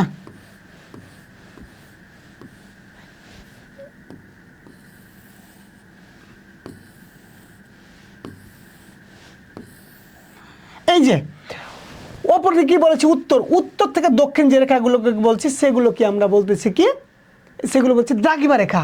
আর পূর্ব থেকে পশ্চিম দিকে যে রেখাগুলো গিয়েছে সেগুলো কি বলছি আমরা অক্ষরেখা বা নিরক্ষরেখা। বুঝতে পারছেন? তাহলে এই যে এবং বলেছি আমরা কি যে গিরিজমান মন্দির বরাবর যে রেখাটা গিয়েছে তাকে বলছি কি মূল মধ্যরেখা। এইটাই এই যে ছক দেখলে আপনাদের আর কোনো কিছু দরকার নেই মাই ডিয়ার স্টুডেন্ট, আপনাদের সেভাবে আপনাদের শরীফুল স্যার বুঝিয়ে রাখছে আপনাদের সুবিধার্থে। তারপর আমরা বলছি কি এগুলোকে যথাক্রমে আমরা বলছি কোন স্থানের অবস্থান অক্ষরেখা দাগিমার সাহায্যে কি আমরা বলছি নির্ণয় করা যায়। তারপরে কি দাগিমার অবস্থান থেকে কোনো স্থানের সময় জানা যায় অক্ষরেখার সাহায্যে, যেমন আমরা বলেছি যে নিরক্ষরেখা থেকে উত্তর ও দক্ষিণে অবস্থান জানা যায়, তেমনি মূল মধ্যরেখা থেকে পূর্ব বা পশ্চিমে অবস্থান জানার জন্য মধ্যরেখা বা দাগিমা রেখা ব্যবহার করা হয়। পৃথিবীটা কি বলেন তো গোল, তাই আমরা যদি পৃথিবী গোলাকার বলে দূর মধ্যরেখা থেকে কৌণিক দূরত্ব নির্ণয় করা সম্ভব হয়।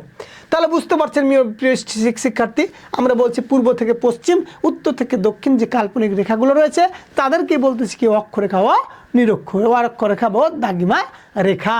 তাহলে তারপরে আমরা চলে যাই, আমরা বলতেছি যে অক্ষরেখা ও নিরক্ষরেখা বলতে কি বুঝে একেবারে প্রত্যেকটা স্পেসিফিকভাবে প্রত্যেকটার কি আমরা বলছি ডেফিনেশন। পৃথিবীর কেন্দ্র দিয়ে উত্তর থেকে দক্ষিণে কল্পিত রেখাকে, উত্তর থেকে দক্ষিণে কল্পিত রেখাকে কি বলছি আমরা অক্ষ। এই অক্ষের উত্তর প্রান্ত বিন্দুকে উত্তর মেরু এবং দক্ষিণ প্রান্ত বিন্দুকে দক্ষিণ মেরু বলে। পৃথিবীর মানচিত্র কোন স্থান নির্ণয়ের জন্য পূর্ব পশ্চিমে কতগুলো কাল্পনিক রেখা অঙ্কন করা গেছে, অনেকে যে পূর্ব থেকে পশ্চিমে গেছে না, এই রেখাগুলোকে কি বলছি অক্ষরেখা। কি রেখা? অক্ষরেখা। আর আমরা বলেছি উত্তর থেকে দক্ষিণে যেগুলো গেছে সেগুলো কি বলছি আমরা না, আমরা বলছি দাগিমা রেখা। পৃথিবীর গোলাকার আমরা বলতেছি যে পৃথিবী গোলাকার আকৃতির জন্য এ রেখাও কি বৃত্তকার, এ রেখাটা কি বৃত্তকার, এ কারণে নিরক্ষ বৃত্ত বলে।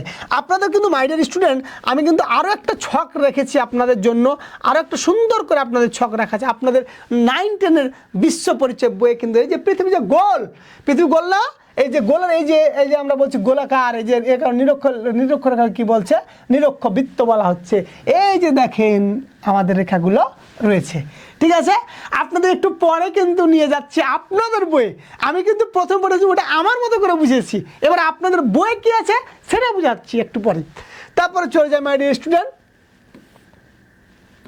আমরা বলতেছি আমাদের আলোচনা, তারপরে আমরা বলতেছি যে নিরক্ষ রেখা পৃথিবীকে উত্তর ও দক্ষিণে সমান দুই ভাগে ভাগ করেছে, সমান কি করেছে দুই ভাগে ভাগ করেছে। আর এই রেখাটাকে আমরা বলতেছি যে নিরক্ষরেখার উত্তর দিকের পৃথিবীকে উত্তর গোলার্ধ আর দক্ষিণ ভাগের অর্ধভাগকে কি দক্ষিণ গোলার্ধ বলা হয়। তাহলে উত্তর ভাগে কি বলা হয় উত্তর গোলার্ধ, নিচ দিকে কি বলা হয় দক্ষিণ গোলার্ধ। তারপরে মাই ডিয়ার স্টুডেন্ট আমরা বলতেছি নিরক্ষরেখার সাহায্যে উত্তর ও দক্ষিণ গোলার্ধের কোনো স্থানে কৌণিক দূরত্ব কি করা যায় নির্ণয় করা যায়। পৃথিবীর মোট পরিধি হচ্ছে কত 360 ডিগ্রি। মাই ডিয়ার স্টুডেন্ট এটা কিন্তু ক নাম্বার এমসিকিউ আসবে আপনাদের যে পৃথিবীর মোট পরিধি কত 360 ডিগ্রি। কত ডিগ্রি 360 ডিগ্রি। বুঝতে পারছেন? এই পরিধির কোণকে ডিগ্রি মিনিট ও সেকেন্ডে কি করা যায় বিভক্ত করা যায়। নিরক্ষরেখা থেকে প্রত্যেক মেরুর কৌণিক দূরত্ব মানে নিরক্ষরেখা থেকে প্রত্যেক মেরুর কৌণিক দূরত্ব হচ্ছে কত 90 ডিগ্রি। কত ডিগ্রি 90 ডিগ্রি। অক্ষরেখাগুলো পূর্ব থেকে পশ্চিম বিস্তৃত এবং পরস্পর কি সমান্তরাল, আর এ কারণে প্রত্যেকটি অক্ষরেখাকে সমান্তরাল রেখাও বলা হয়। বিশিষ্ট অক্ষরেখা হলো কয়েকটা বিশিষ্ট কি রয়েছে অক্ষরেখা রয়েছে। একটা হচ্ছে 23 আমরা বলছি কি 5 ডিগ্রি উত্তর অক্ষাংশ, আর 23.5 ডিগ্রি উত্তর অক্ষাংশে কি বলেছি আমরা তখন কর্কট ক্রান্তি রেখা। এই যে আপনাদের দেখেন দেওয়া আছে কর্কট ক্রান্তি রেখা। আর 23.5 ডিগ্রি দক্ষিণ অক্ষাংশকে কি বলা হচ্ছে মকর ক্রান্তি রেখা। কি রেখা বলছি মাই ডিয়ার স্টুডেন্ট মকর ক্রান্তি রেখা। কি রেখা মকর ক্রান্তি রেখা। তাহলে কি বুঝতে পারছেন 23.5 ডিগ্রি উত্তর অক্ষাংশে বলছি আমরা কি বললাম যে কর্কটক্রান্তি রেখা, আর 23.5 ডিগ্রি দক্ষিণ অক্ষাংশ কি বলছি আমরা সেটাকে বলছি আমরা মকর ক্রান্তি রেখা। তারপরে মাই ডিয়ার স্টুডেন্ট আমরা বলতেছি 66.5 5 ডিগ্রি উত্তর অক্ষাংশকে বলছি আমরা কি সুমেরুবৃত্ত। কি বৃত্ত বললাম? সুমেরুবৃত্ত। তাহলে আমরা যদি বলা হয় যে 66.5 ডিগ্রি কি বলছি আমরা সুমেরুবৃত্ত। কি বৃত্ত? সুমেরুবৃত্ত। আর যদি বলা হয় যে 66.5 ডিগ্রি আমরা বলছি যে দক্ষিণ অক্ষাংশ কি বলতেছি কুমেরুবৃত্ত। তাহলে এই যে আমরা বললাম সুমেরুবৃত্ত আর এই যে বললাম কি আমরা কুমেরুবৃত্ত। তাহলে মাই ডিয়ার স্টুডেন্ট, ওই যে আপনাকে আমি রেখা দেখাইছিলাম যে এরপরে 23.5 ডিগ্রি উত্তর যেটা সেটাকে বলছি কর্কটক্রান্তি, দক্ষিণ যেটা সেটাকে কি বলেছি মকরক্রান্তি। 23.5 ডিগ্রি উত্তর অক্ষাংশ যেটা, 66.5 উত্তর অক্ষাংশ যেটা সেটাকে বলছি সুমেরুবৃত্ত। 66.5 ডিগ্রি দক্ষিণ অক্ষাংশ যেটা সেটাকে বলছি কি আমরা, সেটাকে বলেছি কিন্তু কুমেরুবৃত্ত। মনে আছে আপনাদের? এই যে দেখেন আপনাদের আমি যে বললাম আপনাদের তখনই কিন্তু এটা পুরোটা আপনাদের ক্লিয়ার হয়ে গেছে। এই কারণে মানচিত্রটা আমি নিজ দায়িত্বে নতুনভাবে নতুন টেকনিকে আপনাদের শরীফুল স্যার কিন্তু এটা বুঝিয়েছে যেন আপনাদের কোনো সমস্যা না হয় মাই ডিয়ার স্টুডেন্ট। তারপরে আমরা বলতেছি নিরক্ষরেখা থেকে উত্তর বা দক্ষিণে অবস্থিত কোনো স্থানের কৌণিক দূরত্বকে ওই স্থানের অক্ষাংশ বলা হয়। তাহলে কি বলছি? নিরক্ষরেখা থেকে উত্তর ও দক্ষিণে অবস্থিত কোনো স্থানের কৌণিক দূরত্বকে কি বলা হচ্ছে? অক্ষাংশ। আর এই সর্বোচ্চ অক্ষাংশ হবে কত? 90 ডিগ্রি। কত ডিগ্রি? 90 ডিগ্রি। কোনো স্থানের অবস্থান জানার জন্য স্থানটি নিরক্ষরেখার কত উত্তরে বা দক্ষিণে বা এবং মূল মধ্যরেখা কত পূর্বে বা পশ্চিমে তা জানা প্রয়োজন। একই অক্ষরেখা অবস্থিত সকল স্থানের অক্ষাংশ এক। তার মানে আপনি বুঝতে পারলেন মাই ডিয়ার স্টুডেন্ট। আমরা যদি প্রশ্ন করা হয় আমাদের যে আমাদের কর্কটক্রান্তি রেখা কত ডিগ্রি বলছি 23.5 ডিগ্রি। 23.5 ডিগ্রি কি বলছি আমরা 5 ডিগ্রি উত্তর অক্ষাংশ যেটা সেটা হচ্ছে আমরা কি বললাম সেটাকে বলছি আমরা কর্কটক্রান্তি রেখা। এগুলো কিন্তু খুব গুরুত্বপূর্ণ প্রশ্ন। যখন বলবে 23.5 ডিগ্রি দক্ষিণ অক্ষাংশ, দক্ষিণ অক্ষাংশ তখনকার কি বলছি আমরা মকরক্রান্তি। যখন বলছি 66.5 ডিগ্রি উত্তর অক্ষাংশ তখন তাকে বলছি সুমেরুবৃত্ত। যখন বলছি 66.5 ডিগ্রি দক্ষিণ অক্ষাংশ তখন বলছি কি কুমেরুবৃত্ত। মানে এই চারটা প্রশ্ন আপনার জন্য গুরুত্বপূর্ণ। 23.5 ডিগ্রি উত্তর আমরা বলতেছি অক্ষাংশ বলছি কর্কটক্রান্তি, 23.5 ডিগ্রি দক্ষিণ অক্ষাংশ কি বলছি মকরক্রান্তি, 66.5 ডিগ্রি উত্তর অক্ষাংশকে বলছি সুমেরুবৃত্ত, 66.5 ডিগ্রি দক্ষিণ অক্ষাংশ বলছি কুমেরুবৃত্ত। তারপর আমরা বলতেছি আমাদের আরও একটু আছে আলোচনা। আমরা বলতেছি যে 0 থেকে 30 ডিগ্রি পর্যন্ত অক্ষাংশকে নিম্ন অক্ষাংশ বলা হয়। তো 0 থেকে 30 ডিগ্রি পর্যন্ত কি বলা হয়? নিম্ন অক্ষাংশ। 30 থেকে 60 ডিগ্রি পর্যন্ত অক্ষাংশকে বলা হয় মধ্য অক্ষাংশ। 60 ডিগ্রি থেকে 90 ডিগ্রি পর্যন্তকে বলা হয় উচ্চ অক্ষাংশ। তার মানে কি অক্ষাংশকে আবার 3টা ভাগে ভাগ করছি। তাহলে আমরা বলতেছি নিম্ন অক্ষাংশ কোনটা? তাহলে 1 নম্বরে নিম্ন কোনটা বলতেছি? নিম্ন বলছি 0 থেকে 30 ডিগ্রি। তারপর বলছি মধ্য, মধ্য বলছি বলের মধ্য কত? 30 থেকে 60 ডিগ্রি। তারপর উচ্চ কত? উচ্চ বলতেছি আমরা কত মাই ডিয়ার স্টুডেন্ট? উচ্চ হচ্ছে আমরা বলেছি যে 60 থেকে 90 ডিগ্রি পর্যন্ত অক্ষাংশ কি বলছি আমরা আমাদের আমরা বলতেছি উচ্চ অক্ষাংশ। তাহলে আমরা বলছি নিম্ন কোনটা? 0 থেকে 30 ডিগ্রি। মধ্য কোনটা? 30 থেকে 60 ডিগ্রি। আমরা বলছি উচ্চ কোনটা? 60 থেকে 90 ডিগ্রি অক্ষাংশকে কি বলতেছি আমরা আমরা বলছি উচ্চ অক্ষাংশ। তাহলে বুঝতে পারছেন মাই ডিয়ার স্টুডেন্ট। এবার চলে যাই আমরা দ্রাঘিমা রেখা। এতক্ষণ কিন্তু আমরা নিরক্ষরেখা পেয়ে গেছি, অক্ষাংশ পেয়ে গেছি, অক্ষ পেয়ে গেছি। এবার চলে আসছি আমরা দ্রাঘিমা রেখা। দ্রাঘিমা রেখার পর আমরা মূল মধ্যরেখা পড়ালেই আজকের মতো আমরা শেষ করব ইনশাল্লাহ। তাহলে আমরা মাই ডিয়ার স্টুডেন্ট, আমরা বলছি দ্রাঘিমা রেখা কাকে বলছি। আবার নিরক্ষরেখাকে ডিগ্রি, মিনিট ও সেকেন্ডে ভাগ করে প্রত্যেক ভাগের উপর দিয়ে উত্তর মেরু থেকে দক্ষিণ মেরু পর্যন্ত যে রেখাগুলো কল্পনা করা হয় তাকেই বলছি কি আমরা দ্রাঘিমা রেখা। তাহলে তাকে কি বলছি আমরা দ্রাঘিমা রেখা। মানে ক নাম্বার আপনাকে প্রশ্ন দিতেই পারে, দ্রাঘিমা রেখা কাকে বলে, দ্রাঘিমা রেখা কাকে বলে। ক নম্বর আপনাকে কি দিতে পারে, প্রশ্ন দিতে পারে জ্ঞানমূলকে। তাহলে কি বলছি, নিরক্ষরেখাকে ডিগ্রি, মিনিট, সেকেন্ড, তারপর আমরা বলতেছি কি যে সেকেন্ডে ভাগ করে প্রত্যেক ভাগের উপর দিয়ে উত্তর মেরু থেকে দক্ষিণ মেরু পর্যন্ত বিভিন্ন যে কাল্পনিক রেখা কল্পনা করা হয় তাকেই বলছি আমরা কি দ্রাঘিমা রেখা। তাহলে বুঝতে পারলেন মাই ডিয়ার স্টুডেন্ট, ক নম্বর আপনাকে জ্ঞানমূলক প্রশ্ন দিতেই পারে। ঠিক আছে, তারপরে বলছি দ্রাঘিমা রেখাকে আবার মধ্যরেখাও বলা হয়। তো দ্রাঘিমা রেখাকে আবার কি বলা হয় বলছি, মধ্যরেখাও বলা হয়। দ্রাঘিমা রেখাগুলো অর্ধবৃত্ত এবং সমান্তরাল নয়।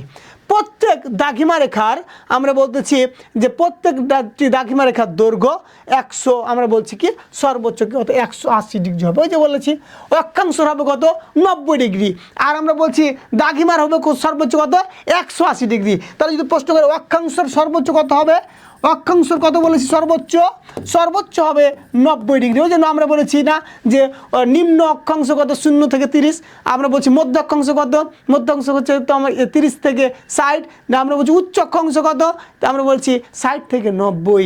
আর আমরা বলছি দ্রাঘিমার কত সর্বোচ্চ পাবো 180 ডিগ্রি পাবো। কত বলছে 180 ডিগ্রি, যেহেতু পৃথিবীর আগে দুই ভাগে বিভক্ত ওই কারণে আমরা বলছি 180 বা 180।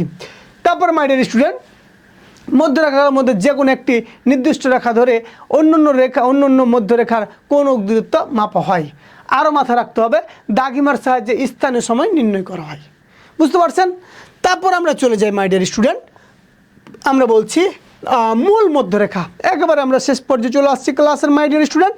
আমরা বলতেছি যুক্তরাজ্যের লন্ডন শহরে, কথা বললাম ওই যে আমরা ক্লাসে বলেছি প্রথমেই যে একটা রেখা দেখালাম না, একদম ওই যে গ্রিনিচমান মন্দির দিয়ে চলে আসছে যুক্তরাজ্যে। গ্রিনিচমান মন্দিরে সময়ের মান কত 0। সেখান থেকে কোনো দেশ পূর্ব দিকে অবস্থিত হলে সময় কি হবে যোগ হবে, আর পশ্চিম দিকে অবস্থিত হলে সময় কি হবে বিয়োগ হবে। আর এটাই আমরা বলতেছি কি দেখেন আপনার লেখা আছে যুক্তরাজ্যের লন্ডন শহরের উপকণ্ঠে গ্রিনিচমান মন্দিরের উপর দিয়ে উত্তর মেরু ও দক্ষিণ মেরু পর্যন্ত কল্পিত রেখাকে মধ্যরেখা অতিক্রম করেছে, তাকে এই মূল মধ্যরেখা বলে। তাহলে কি বললাম, যুক্তরাজ্যের লন্ডন শহরের গ্রিনিচমান মন্দিরের উপর দিয়ে উত্তর মেরু ও দক্ষিণ মেরু পর্যন্ত কল্পিত যে মধ্যরেখা অতিক্রম করেছে তাকেই আমরা বলছি কি মূল মধ্যরেখা। এই রেখার মান 0 ডিগ্রি। তাহলে এই রেখার মান কত আমরা বলেছি মাই ডিয়ার স্টুডেন্ট, আমরা এই রেখার মান বলেছি 0 ডিগ্রি। মূল মধ্যরেখা থেকে পৃথিবীর কেন্দ্র উৎপন্ন করে সাহায্যে অপর আমরা বলেছি কি যে দাগিমা রেখাগুলো অঙ্কন করা হয়েছে। ওই যে অনেকগুলো দেখবেন যে মূল মধ্যরেখা খালি দাগ আর দাগ, এই যে দেখছো না তোমরা যে দাগ আর দাগ বলছি না, এই যে দেখো দাগ আর দাগ, এই দেখ কত কত দাগ তো মনে করো খালি দাগ আর দাগ, এগুলো হচ্ছে কি তো মনে করলো দাগিমা রেখা। ঠিক আছে, তারপর আমরা চলে যাই আমাদের আলোচনায়। আমরা বলছি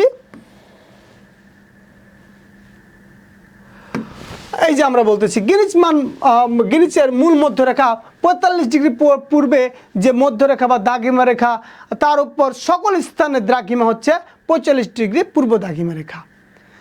তারপর আমরা কি সুতরাং আমরা বলতে পারি যে গ্রিনিচের মূল মধ্যরেখা থেকে পূর্ব বা পশ্চিমে কোন স্থানে কোন দূরত্ব সেই স্থানের কি দাগিমা রেখা বলা হয়।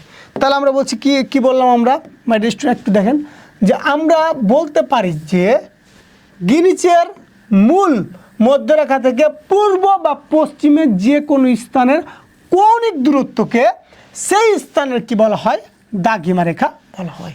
বুঝতে পারছেন মাই ডিয়ার স্টুডেন্ট। তারপর আমরা চলে যাই, আমরা আরও জানি যে গ্রিনিচের আমরা কি বলেছি যে গ্রিনিচের দ্রাঘিমা হচ্ছে কত, 0 ডিগ্রি। পৃথিবীর পরিধি আমরা বলছি কি দ্বারা উৎপন্ন কোণ কত, 360 ডিগ্রি। মূল মধ্যরেখা এই 360 ডিগ্রিকে 1 ডিগ্রি অন্তর অন্তর আমরা বলছি সমান 2 ভাগে 180 ডিগ্রি পূর্ব ও 180 ডিগ্রি কি পশ্চিমে ভাগ করেছে। আমরা কিন্তু বলেছি মাই ডিয়ার স্টুডেন্ট যে অক্ষাংশ আমরা কত পেয়েছি, অক্ষাংশ পেয়েছি আমরা 90 ডিগ্রি করে, কিন্তু আমরা বলছি যখন দ্রাঘিমাংশ বলছি তখন কত বলছি, যে দ্রাঘিমাংশ বলছি আমরা কি 180 পূর্ব দ্রাঘিমা রেখা পর্যন্ত আর 180 পশ্চিম দ্রাঘিমাংশ পর্যন্ত আমরা পেতে পারি। তারপরে মাই ডিয়ার স্টুডেন্ট পৃথিবীর গোলাকার বলে 180 ডিগ্রি পূর্ব দ্রাঘিমারা ও 100 আমরা বলছি 80 ডিগ্রি পশ্চিম দ্রাঘিমা মূলত একই মধ্যরেখায় পড়ে। অক্ষাংশের নাই দ্রাঘিমাকেও মিনিট ও সেকেন্ডে ভাগ করা হয়েছে। প্রতি মিনিট 1 ডিগ্রি 60 ভাগের 1 ভাগের সমান, যেখানে নিরক্ষরেখা ও মূল মধ্যরেখা পরস্পরকে লম্বভাবে ছেদ করে সেখানে অক্ষাংশ ও দ্রাঘিমাংশ 0 ডিগ্রি। আর এই স্থানটি হলো গিনি উপসাগরের কোনো একটি স্থান। এই স্থানটা কথা বললাম, এই স্থানটা হচ্ছে গিনি উপসাগরের কোনো একটি স্থান।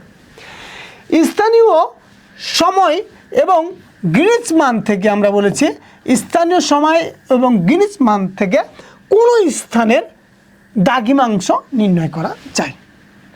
মাই ডিয়ার স্টুডেন্ট, আমরা এতক্ষণ আপনাদের যেভাবে বললাম আপনারা সেটু সারাংশ এই যে একটু পর যে গ্লোবটা দেওয়া আছে সেই গ্লোবে আপনারা কিন্তু পেয়ে যাবেন। আমরা মূল মধ্যরেখা থেকে আমরা পেয়ে গেছি, আমরা বলতাম যে গ্রিনিচ মান মন্দির থেকে আমরা বলেছি পৃথিবীটা 2 ভাগে বিভক্ত হয়েছে, 180 এবং 180, ঠিক আছে। এই যে আপনারা চলে যান, এই যে আমরা বলেছি আমাদের পৃথিবীটা কিন্তু হচ্ছে কি গোল, পৃথিবী কি গোল। এই যে ওপরে দেখেন কি উপর দিক কী বলেছি আমরা, উত্তর, ওপর দিক কী বলেছি আমরা উত্তর, এখানে উত্তর মেরুটাকে বলছি, নিচ দিক কী বলেছি দক্ষিণ, হাতের আমরা বলেছি বাম দিক বলেছি কি পূর্ব, ডান দিক বাম দিক বলেছি পশ্চিম, ডান দিক কী বলেছি পূর্ব। মাই ডিয়ার স্টুডেন্ট, এই যে দেখেন আপনি যে এই যে আমরা বলেছি কি নিরক্ষরেখা কি পৃথিবী যেহেতু গোলাকার এই কারণে কি এখানেও একটা কি রয়েছে গোল কেন্দ্র রয়েছে, এই রেখাটা কি বলছি আমরা কি নিরক্ষরেখা। তারপর কি 23.5 ডিগ্রি উত্তর, এই উপর দিকে 23.5 ডিগ্রি উত্তর আছে না, এটা কি বলছি কর্কক্রান্তি রেখা পেয়েছি আমরা মাই ডিয়ার স্টুডেন্ট। তারপর আমরা বলতেছি কি যে আমাদের 23.5 ডিগ্রি যে দেখেন এই রেখাটা, এটা হচ্ছে আমরা বলছি কি মকরক্রান্তি রেখা। এখান থেকে আর একটা রেখা হবে 66.5, সেটাকে বলছি আমরা কি, সেটাকে বলবো আমরা বলছি কুমেরু। আর ওপরের যে আমরা বলেছি এই যে 66.5 এটাকে বলছি আমরা কি সুমেরু, এই যে 66.5 এটাকে কি বলছি সুমেরু। তারপরে তাহলে বুঝতে পারছেন মাই ডিয়ার স্টুডেন্ট। আর এই যে আমরা বলতেছি আমাদের মূল মধ্যরেখায় যে এইটা হচ্ছে কি কেন্দ্র, এই যে এটা কেন্দ্র, আর এটাকে কি বলছি আমরা কি গ্রিনিচ মান, এই যে এখানে গ্রিনিচ মান মন্দির একটা রয়েছে, ঠিক আছে, এই যে গ্রিনিচ, আর এখান থেকে কি 0, এটা হচ্ছে কোন দিকে, এটা হচ্ছে পূর্ব, এদিক হচ্ছে পশ্চিম, এদিকে আমরা নিতে পারবো কত সর্বোচ্চ 180, এদিকে কত পাবো সর্বোচ্চ 180, ঠিক আছে। এই হচ্ছে আমাদের কথা, এই হচ্ছে আমাদের আজকের পড়া মাই ডিয়ার স্টুডেন্ট। আপনাদের শরীফুল স্যার আপনারা দেখতে পাচ্ছেন কত সুন্দর করে কত সহজ করে আপনাদেরকে বুঝিয়ে দিলাম। আজকের ক্লাসটা আপনারা দেখলেই আপনাদের পৃথিবীতে জীববৈচিত্র্য কেন বাঁচার প্রয়োজন, ভূ অভ্যন্তরের গঠন, অক্ষাংশ, দ্রাঘিমাংশ এইগুলো পাবেন। কিন্তু এর পরের ক্লাসটাতে আমাদের কিন্তু ম্যাথ ক্লাস থাকবে। আপনাদের যে এক কথা সাপোজ বলবে যে সিউল থেকে যুক্তরাজ্য থেকে সিউল কত দূরে, এরকম ঘন্টা মিনিট আমরা থাকবে। এর পরের ক্লাসে আমরা খুব সুন্দর করে অঙ্ক দিয়ে বুঝাবো আমাদের ছাত্রছাত্রীকে। মাই ডিয়ার স্টুডেন্ট, ইতিমধ্যে আমাদের 2টা ক্লাস কমপ্লিট হয়ে গেল, তৃতীয় অধ্যায়ের আরও 3টা ক্লাস নিব। মানে আপনাদের তৃতীয় অধ্যায় সৌরজগৎ ভ্রমণ যত আপনাদের কঠিন ছিল একেবারে পানি পানি পানি পুরোটা পানি পানি করে দিবে আপনাদের শরীফুল স্যার। সবাই ভালো থাকবেন, সুস্থ থাকবেন, ইনশাল্লাহ দেখা হবে আগামী ক্লাসে। আসসালামু আলাইকুম।